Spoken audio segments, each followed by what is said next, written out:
मित्रांनो, तर लक्ष्मीच्या पावलांनी या मालिकेत आज आपल्याला एक धमाकेदार ट्विस्ट पाहायला मिळणार आहे. तर रात्री अद्वैत झोपलेला असतो आणि मध्यरात्री त्याची तब्येत खूप बिघडते आणि त्यामुळे तो हातवारे करू लागतो आणि कलाला उठवण्याचा प्रयत्न करतो, पण कला मात्र उठत नाही.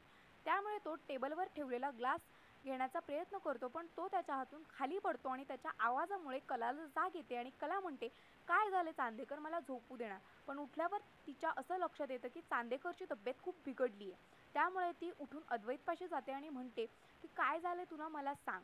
आणि तिला खूप काळजी वाटू लागते आणि ती मनातल्या मनात विचार करू लागते की आता मी काय करू, मी तर घरात एकटीच आहे.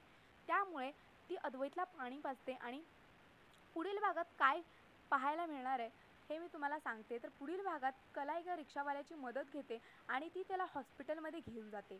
हॉस्पिटलमध्ये गेल्यानंतर ती नर्सला सांगते की याला आत्ताच्या आता ॲडमिट करा, पण नर्स म्हणते तुम्ही आधी पैसे भरा, मग मी त्यांना ॲडमिट करते.